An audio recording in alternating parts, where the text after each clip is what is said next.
Thank you so much, Mr. Chairman, and thank you for including my bill, H.R. 6841, the Resilient Coasts and Estuaries Act, in today's hearing.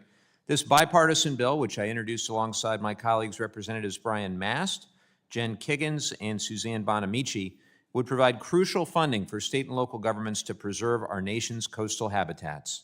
I've been heartened by our success in building a strong bipartisan coalition to protect our nation's treasured natural resources.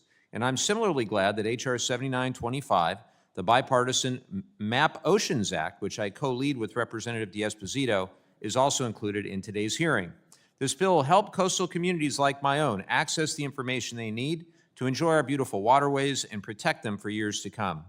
I'm proud to represent California's 49th Congressional District, which is home to over 50 miles of pristine coastline, as well as many cherished lagoons and other estuaries that are important for our local ecosystem, recreation, and economy.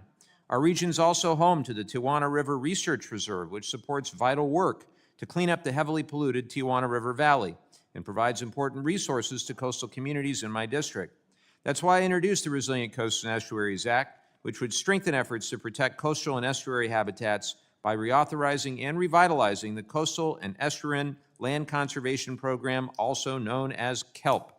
KELP has protected over 110,000 acres of locally owned and managed coastal and estuary land. However, Congress stopped funding this program in 2013, and other federal funding mechanisms ran out in 2017.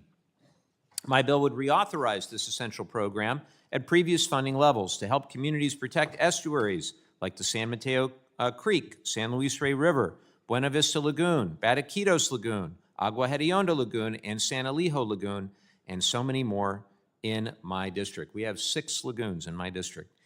My bill would also direct NOAA to designate 5 new national estuarine research reserves over the next 5 years and expand research guidelines to include long-term data monitoring and modeling on the impacts of climate change. This will expand the capacity of the reserve system to research, monitor, and support local conservation and management efforts across the country.